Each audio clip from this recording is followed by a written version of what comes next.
you for having us be part of it. I feel really, really lucky. Yeah, thank you. Because we'll talk a little bit about it as we go on, but the for years you can see there's so much need to show an alternative to chronic suffering, and there's a real potential for well-being and not being victimized by suffering. And it's thrilling to see you kind of flagging that and talking about it and introducing it, but you know, particularly in the veterans and service community. So we're thrilled that you're doing it and thrilled to be a part of it. So in the time that we have, I wanted to share a little bit about my experience with this understanding and how it might apply to those who are veterans and or service. How do you say it, Dave? Service community. I can't remember how you say it. Yeah, and we're also obviously including first responders in that. Yeah, first responders. Exactly. So I wanted to go back to, so today, what I've loved about listening to the speakers is that you notice there's a real theme. And from my perspective, that theme is new insights or new understandings about what's going on with us as we go through our daily life. And what's really interesting about it is if you look at the understanding itself, it can seem a bit abstract, but it really hits the ground where we live and, you know, how they say where the rubber meets the road. So I wanted to go back to when I first started learning about what's being talked about today.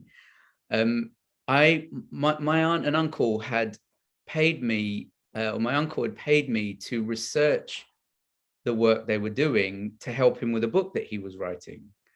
So I was kind of being paid to be curious about it. And before the point I'd been paid to be curious about it, I was very arrogant and dismissive. I thought it was complete nonsense. But since I was being paid to understand it, that became irrelevant. And I just was my job to understand it.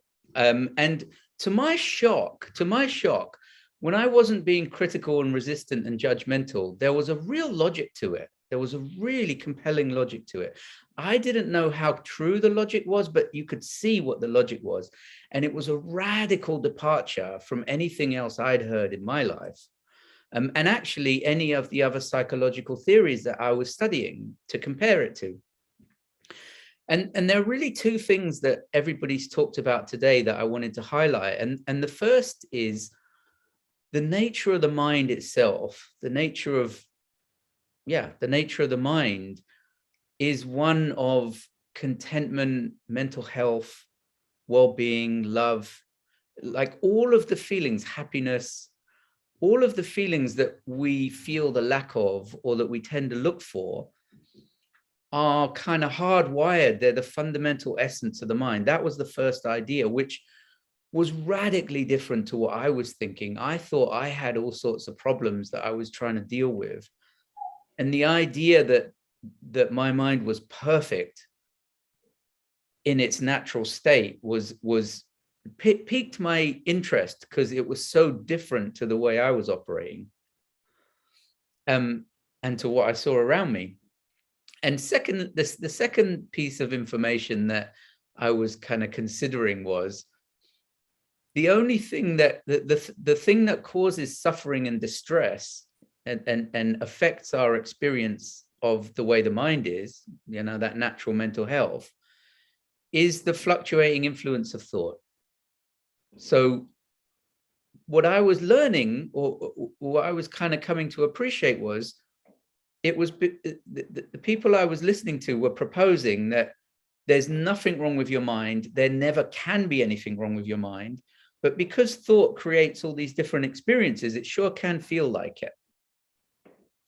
So, because thought can create experiences of loneliness, of insecurity, of anxiety, of suffering. But they were proposing that was really, in a way, kind of like Bill said earlier, a bit of a mirage.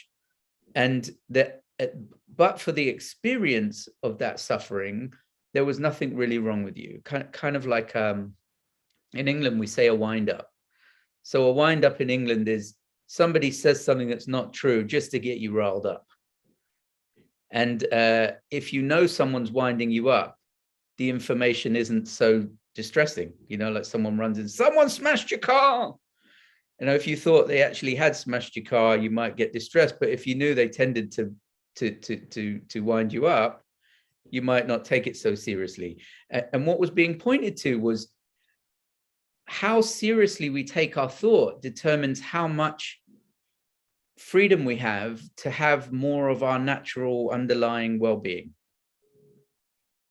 And when I started to consider that for myself, I started to appreciate that it was true. Like I started to appreciate I was suffering a lot of the time because I was treating my disturbed, upset thoughts as if they were pointing to a truth.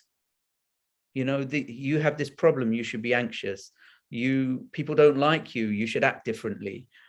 And when I listened to those thoughts as if they were true, it put me into a disturbed, anxious, insecure state. And when I stopped taking them so seriously, I had the same thoughts and feelings, but they kind of came and went. And to my surprise, I felt just fine. I felt better while I was suffering because I knew, oh, you know, this is just flux. There's nothing to it. Or maybe there's nothing to it. And it passed more easily. And I discovered, wow, when I'm not listening to that thought or that feeling or treating those perceptions as if they're real, I don't get so disturbed, and my mind recalibrates to something really healthy. So that was shocking to me. So I lived my life by that and discovered how true it was. And there was a moment when I started to see it wasn't just me that was suffering from not understanding that. And I was working in hostels for the homeless, and I was doing night shifts, and I was in the office, and there was a guy who lived there who was schizophrenic, was telling me his life story. And I noticed two things. Firstly, he'd been in professional care half of his life, and he had deteriorated throughout that time.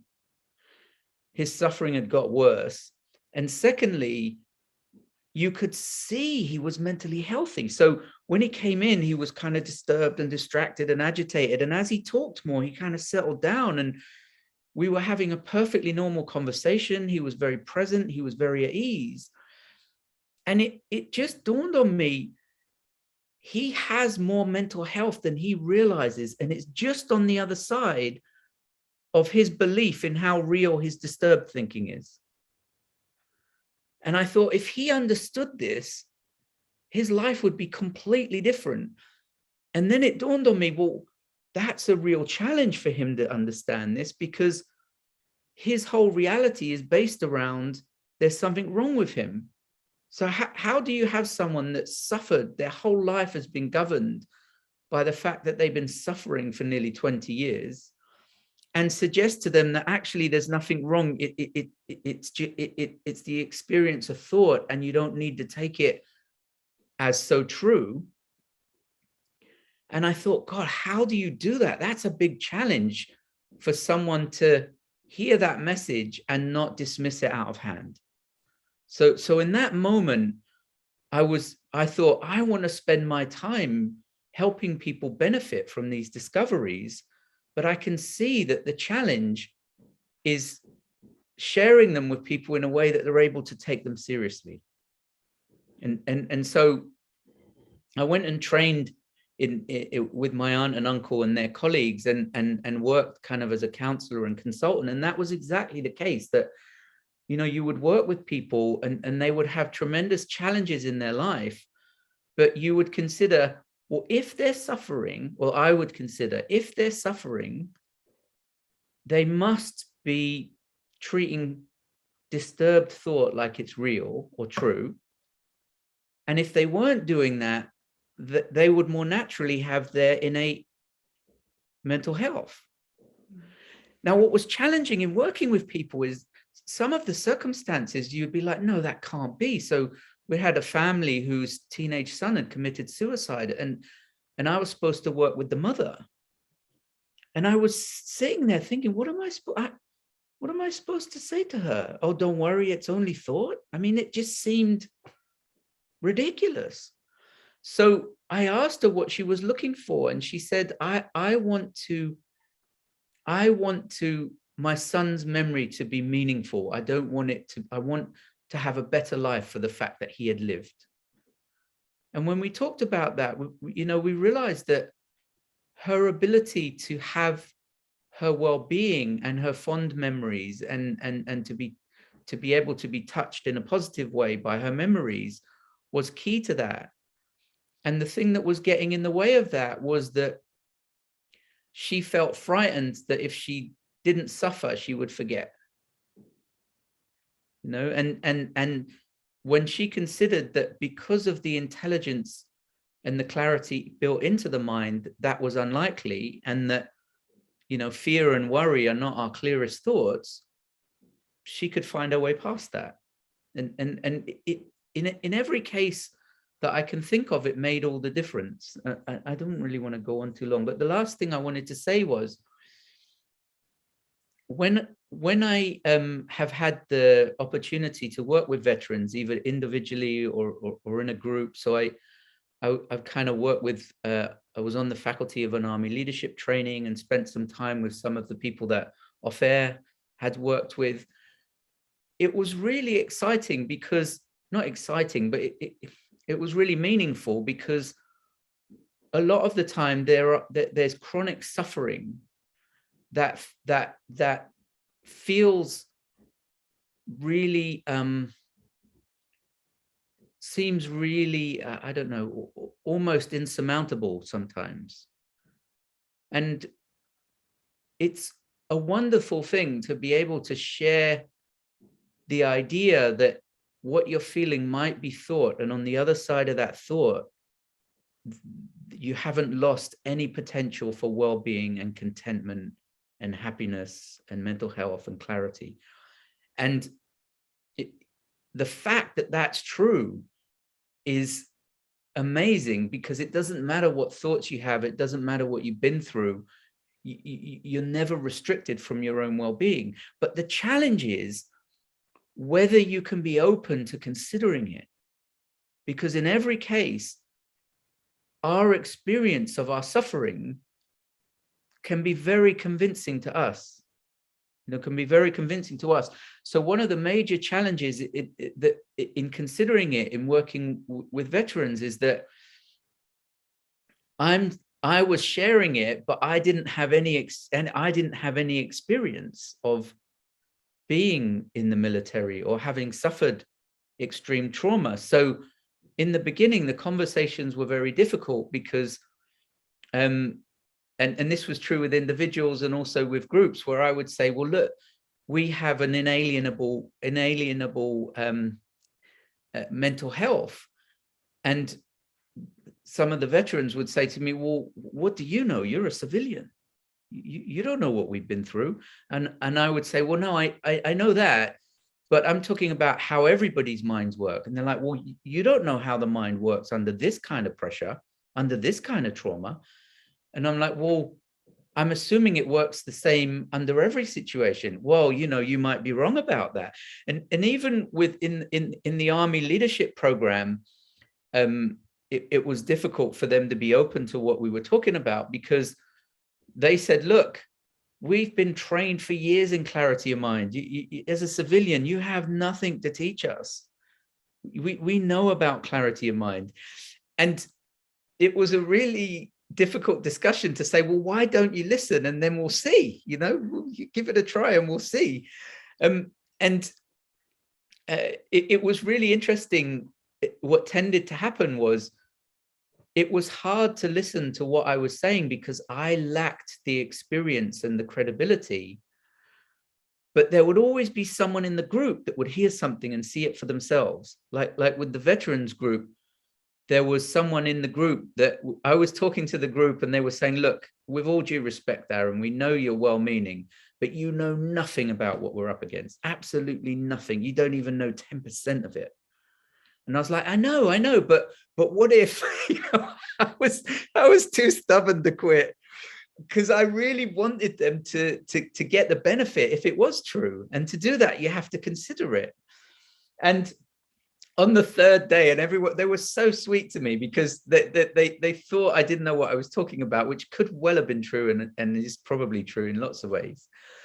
But then one of the group stood up and he's like, oh my God, that's right. That's right. Like, he saw that his experiences came and went with thought. Even if they were based on a real past experience, they came and went with thought. And what happened was the whole group stood up and went around him, and they all learned from him. So really what I wanted to share today was how powerful it is to look in the direction that we might have, that our minds have an inalienable mental health, and the only thing that covers it up in thought. And I really wanted to point to, for everybody, the challenge in that is that our suffering and our challenge feels viscerally real to us, right? And that's been true in businesses, and that's true for me. So when Leela says, hey, Aaron, maybe you're having a thought, I'm like, that's what you think. You don't know what you're talking about. So it's this really interesting tension between looking towards what might actually be true and being pulled in by what you're feeling and what it feels like when you're feeling it. And so that's kind of what I wanted to share. So hi, I'm Leela. And so we're married and now work together. And I'm just sitting there thinking, well, what was my challenge? Because I was a really slow learner, in the sense that Aaron was really involved in this work. He changed, like he went from very serious and anxious and self-conscious to sort of loose and free. And he would, if he made a mistake, he'd forgive himself and come back into the moment, and all these things that he just became much, but it didn't really work on me because I wasn't listening. So I thought I was listening when I would sit in seminars or talks, but I didn't realize I was slotting in what I already knew into every single talk I showed up to. So if someone said the word wisdom, I'd fill in the blank, wisdom, okay, purple. I don't know what I thought, but I didn't really get why everybody was so happy, because I thought, well, if I'm sitting in front of the same talk and I'm sitting and listening to Sydney or whatever, I just kind of felt like, to use an, I mean, I felt like I was like bulletproof. It wasn't going to get through, you know, it was, I was just not able to hear anything. And I was just listening to you, thinking about what was my challenge in being able to hear anything. First of all, I wasn't able to listen without trying to have the answers myself. Like I wasn't really, I literally, it's so basic. I didn't understand what that meant. When I was little, you're learned how to read or how to be good, and you get told you're good if you know the answer. Good job, you know, oh yeah, you've got the sum right, or you got the letter right. And so I was doing that in the talk. So they would say, well, we're going to talk about, we'll fill in the blank. So I was trying to be good by filling in the answers before they'd even finished talking. Do you know what I mean? And I didn't realize this was an utter blocker for me hearing anything new, because I was just hearing my own old thoughts. So I was like, yeah, lovely. When I'm going to enjoy watching the same show or the same movie, you love it because you love your thinking about it. So I enjoyed my own thinking, but I didn't leave with anything else.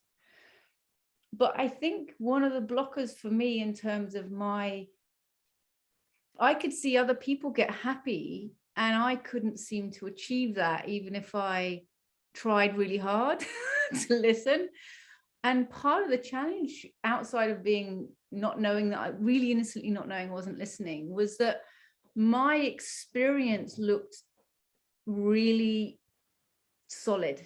So my experience of feeling a certain way, it just looked so convincing, meaning it looked like, yes, I feel this way all the time. So I would think everything made me feel a certain way. So I would think about my family, or that terrible thing that happened 10 years ago, that time when I was embarrassed, or what's going to happen in the future. And because my thinking was so dense, what I was up against is, it seemed a consistent truth that those things made me feel a certain way.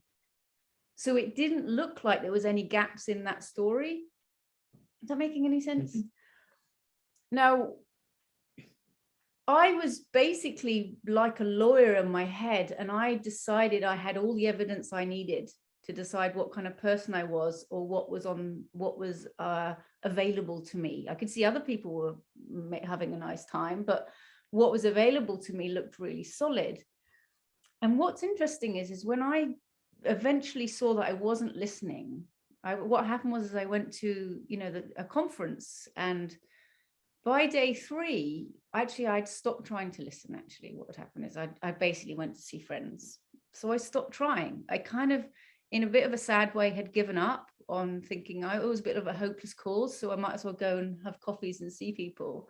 So I had nothing on my mind. So I'm basically waiting for the break so I could see everybody. So I'm just kind of like hanging out, not really, nothing to be seen here. But I did that for 3 days. And it was super strange because by day 3, I remember thinking, I feel really weird, like I have a feeling in my body and I don't recognize it. I don't understand, because normally to feel different, I have to do an activity.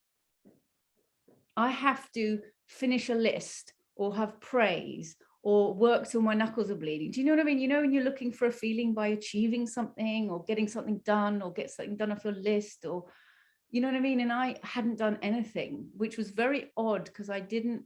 And not only that, is the feeling I had was gentle. That was new to me. Gentle wasn't something I had any really much memory of feeling. I definitely didn't acknowledge feeling many moments of that almost ever. So I remember sitting there thinking, well, this is super weird. I feel like odd. When people talk about feeling a bit drunk or something, I was like, this is so odd. I don't know, did someone put something in my drink? Because I hadn't grasped anything. But what really had happened to me in my way of saying it is I hadn't been listening to my own thoughts for 3 days. How powerful that was, that I wasn't listening to my dialogue. My dialogue was endless. Do I like this? Do I like that? How's that going to happen? What do I think of this? Did that look stupid? What if this looks stupid? I don't like it. That's terrible. Do you know what I mean? Like the chatter, like it literally never stopped. It was so dense. So I lived in that feeling. And I did nothing other than didn't by accident not listen to that for 3 days. And to your point, to realize that your mind is perfect, I dropped into this really soft, neutral, quiet feeling that I had, and I never had I had the feeling that I didn't need to be anywhere. Like that was really big for me, because if I was in a conversation, I was waiting for someone to finish so I could say something. If I was in the middle of a movie, I'm waiting for it to finish so I can clear the dishes. If I was cooking a dinner, I was, do you know what I mean? Where you always got somewhere else that you feel like you should be. And it was really, so I discovered by accident the depths of mind available to me. And that was like in my mid-30s, and I had no idea that I would be walking around with that the whole time. And I guess that's the cosmic joke, right? Like, oh, that feeling, I realized this has been there the whole time, hasn't it? This beautiful feeling was here the whole time. I just really thought myself out of the experience of it. And it's so funny because I remember thinking, I left and I was like, I didn't learn anything and I don't understand why I'm different. But the feeling was enough for me to show up to the principals 15 years in. It was like 15 years into thinking I was listening to the principals, but I was actually had open ears then. I was like, all right, what have I missed?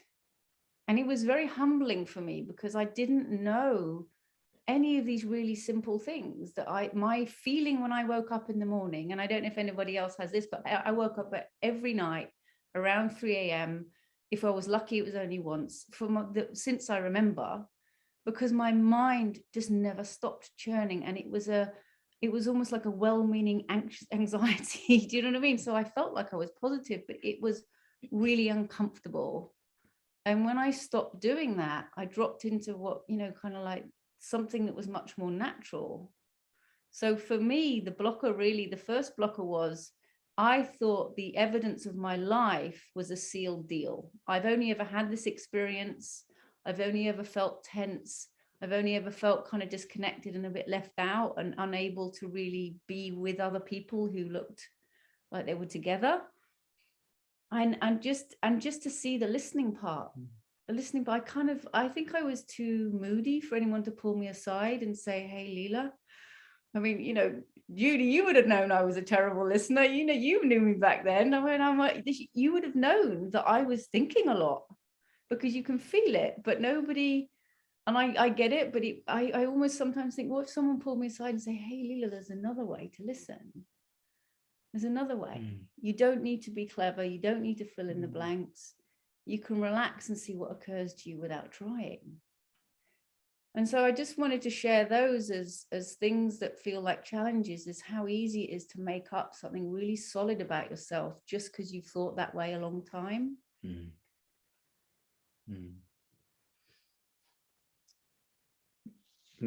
Before the last thing I wanted to add before we get questions is, a lot of times when we're suffering, it feels like we need to get out of the suffering to feel better. But one of the things that I've seen, not just working with veterans, although seeing that was profound, is that you can have the same upsetting experiences, but when you when you have a different appreciation of what's going on, it's a completely different experience. So if you have, let's say, flashbacks or night terrors, and you think that means there's something really wrong with you and that something really bad could happen, because that's what it feels like, that can be a really disturbing, debilitating, frightening, overwhelming experience. But when the same experience is understood to be, the resurgence of a memory, or just, an intensity of thought, the same person who found that experience intolerable basically said, oh, it's no problem. I have it every night. I've had it every night for years. I mean, it's not pleasant, but nothing ever really happens. It was so profound to see that the person was having the same night terrors, but having a completely different experience of exactly the same experience, before understanding that they couldn't be broken and that their mind was unscathed, but they thought there was something seriously wrong. And then after understanding that, they were willing to consider that maybe there's nothing wrong and this is just thought. And they saw, oh yeah, I have it every day. I'm always all right. I never really like it. And it really taught me a lot. It really taught me a lot at just how profoundly different the same experience can be when you have more perspective on what's going on and what it can do to you and what it can't do to you.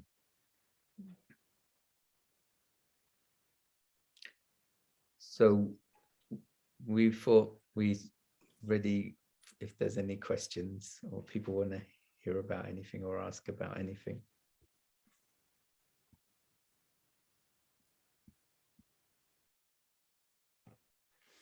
I will jump in for a second and just sort of tie two bits you mentioned, Aaron, and thank you both very much indeed for what you've shared with us.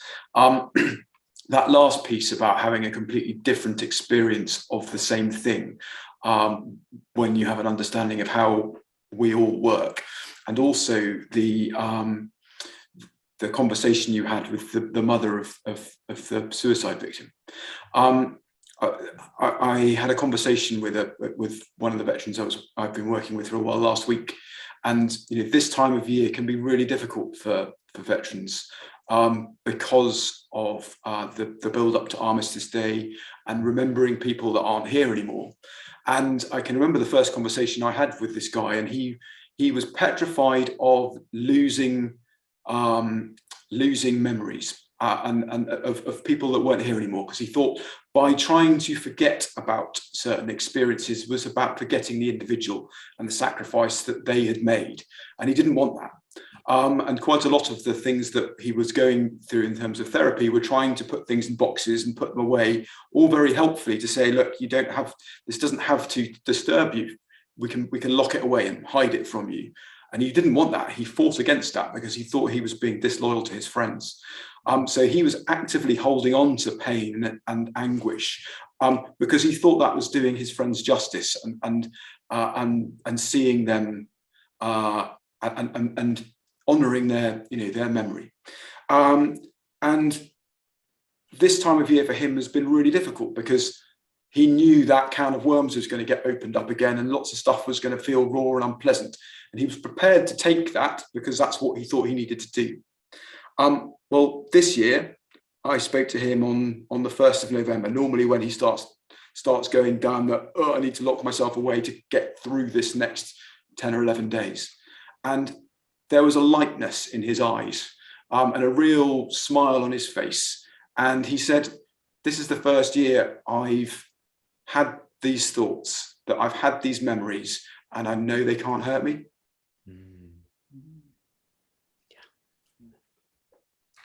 And I'm running out of the ability to say any more about that, but it's amazing.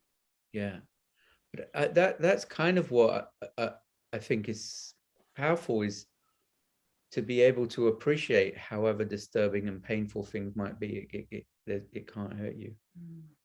And it's powerful. It doesn't feel that way, but in a way, it's challenging to call your own feelings bluff.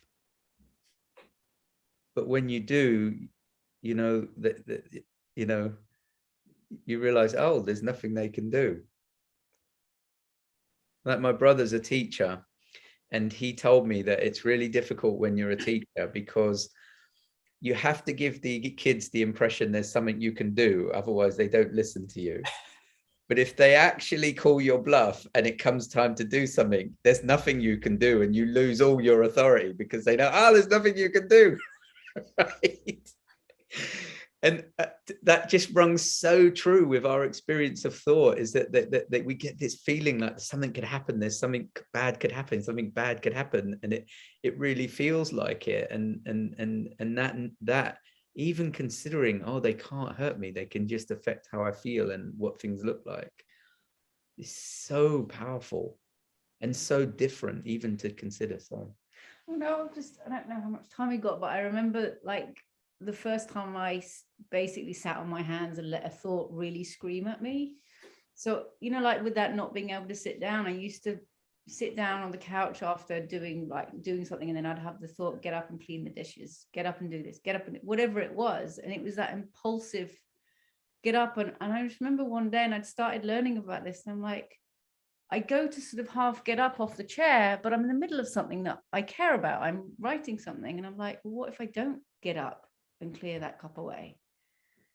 And then I sit down and I get this really uncomfortable feeling, get up and I'm literally, it sounds like it is like a voice. It's going, get up. And I'm not listening to it. And it's used to me going with it. And I'm like, what if I don't? And it's the first time I'd been curious to see what happened if I don't. And then it started to call me names. It was like, you slob. Honestly, this voice in my head is calling me a effing slob, a slob. It's disgusting. You're going to leave that cup. And I know it sounds like really, I'm sure we all have our own flavor, but I'm sitting there and I'm like, and I'm a combination of like a little bit harassed. You know what I mean? I'm like, but what the thing is that I've always listened to my anxious, worried thinking. So I would never sit still. And I lived in that feeling. And it's the first time I was like, all right, what show do you have for me then? And it's really interesting. Where we lived at the time, there was this really sweet guy. He was homeless. I don't know if he was schizophrenic, but we used to see him, and he would hang around this bridge. And once a year, somebody would come and give him a haircut. And he was so much younger than you thought, because the rest of the year he'd have this big beard. And I always knew that going near him, he would get a bit freaked out, but I always noticed him and was wondering how he was doing. Now, in this moment, he was in the room, get up and pick the coat, and he's starting to shout at me and scream at me in my own head. And I sat with it and suddenly saw how much love I had for him and how innocent he was. So in my disturbed thinking, it's screaming at me, but I could really see like he's totally, he's not in his right mind, and nor are my thoughts. And it was really interesting, because as I sat, it just sort of ran out of breath, and then it sort of just softened. But it's like something shifted in that moment with that thought. Because if I'd never challenged it as possibly a thought, and then I was just basically, I was, it was the boss of me. And it was just like seeing the innocence. And I think it's sort of no accident. I had a sort of, slightly ghosty experience of my own thought, being this guy that I knew was innocent in his experience. And I don't know, it's really interesting, because the only thing you really need to do is be curious. No one told me to go do that. Everybody has such gorgeous stories about how their own wisdom shows up when they start to go, well, what are you? What if that's not true? What if you're not bad? What if you're just an energy of mind? What if you're just one of the stories I have? What if you're not the only story I have? What if it's not the only thing I think? I had such a solid idea about being unhappy and struggling as a kid. And it wasn't until I started to look at the principles that my whole solidness of what was true started to crumble and loosen. Like they started to have cracks, fall apart like a kind of Roman old building. And I started to remember beautiful memories from being a kid. Times when I was really happy, when I was really content in situations. This one time I was sitting in the hay barn and my friends were playing without me. So it was the three of us. And if you left out, it usually meant that you felt really upset and hurt because they were off without you. I was in the hay barn, which meant I would have been really wheezing, which meant my lungs would have been hurting. And I was playing and I was in this really deep feeling of contentment.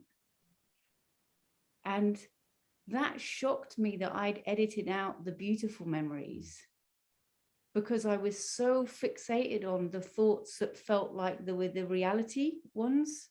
I hadn't seen that the whole time I was going in and out and having beautiful moments and having the moods, but I'd strung together a necklace of just the disturbed experiences. And the whole time, regardless, the whole time I wasn't broken, because I went in and out of thought, but I sort of edited out the beautiful moments, because there was no drama. There was just contentment, and I didn't have any name for that.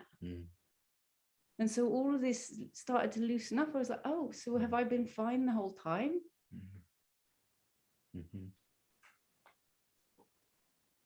Yeah, that's cool. It's sort of like you've been watching the news of your life rather than your life.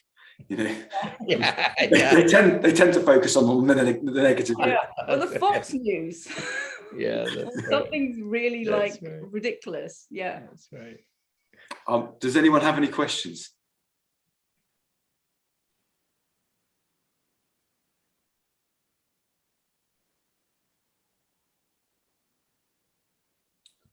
Belinda had her hand up. But Oh, sorry, I missed. you're muted, Belinda.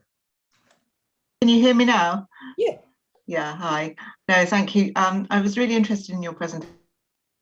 I've just got back from this. So I was thinking also when you were talking, Dave, just an observation about change of perspective. We have done some work with horses.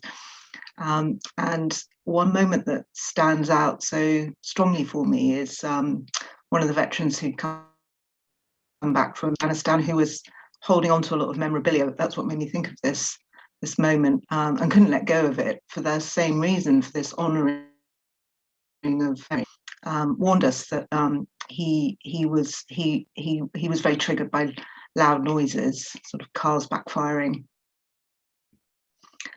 He took a horse out for a walk through the woods, and a crow scarer went off. We'd forgotten to warn them that there were crow scarers.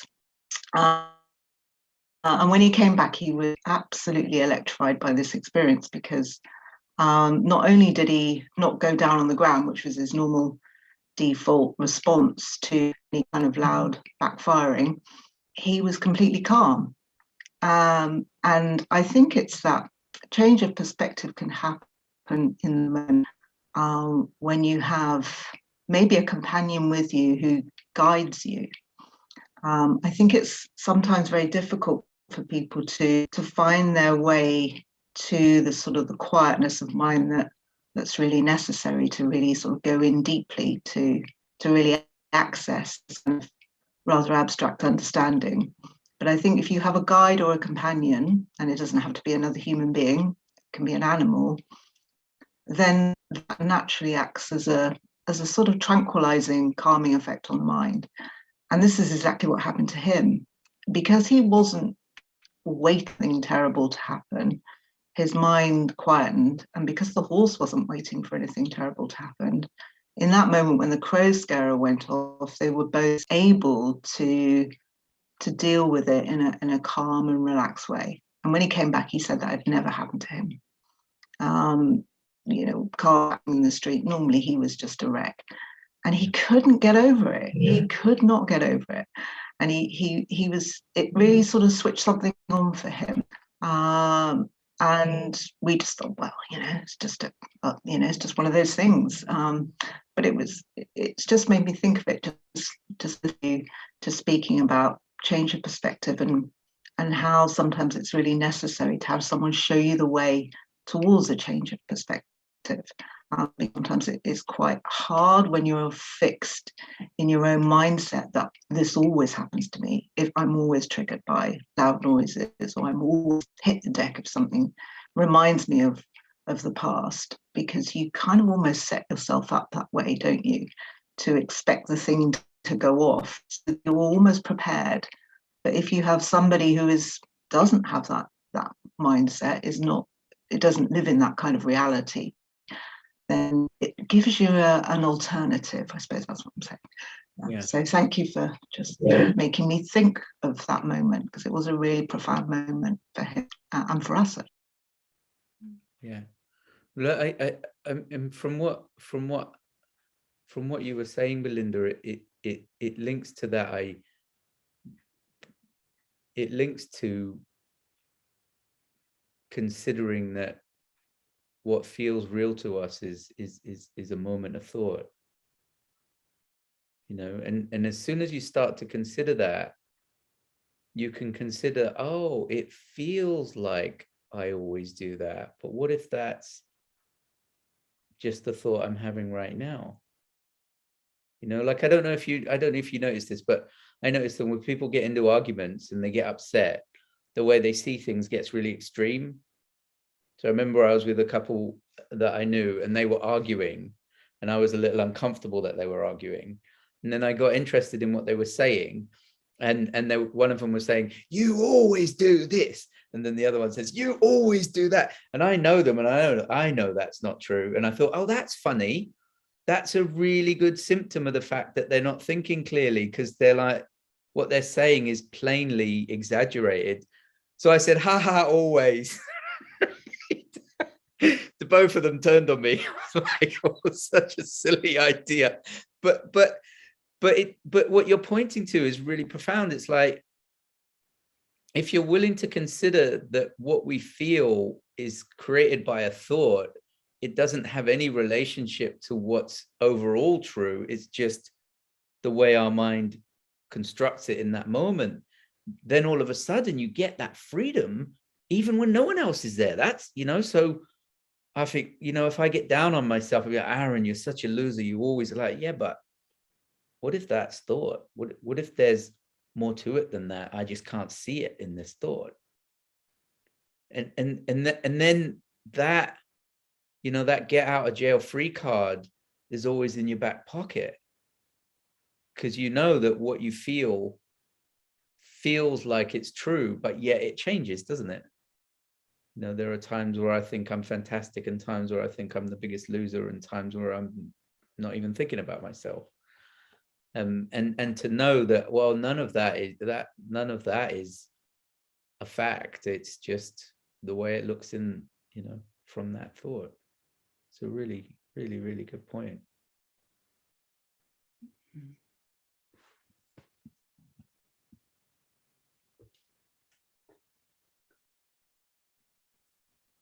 There we go. Let's sort my mute out. Thank you both very much indeed. That was really, really kind of you to share some time with us and share your thoughts.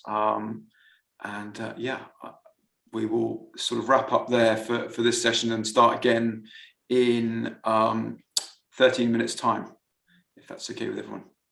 Thank you again for coming, and thank you for sharing what you shared. Pleasure. Thank you for having us. Thanks for having us. No, it's a pleasure.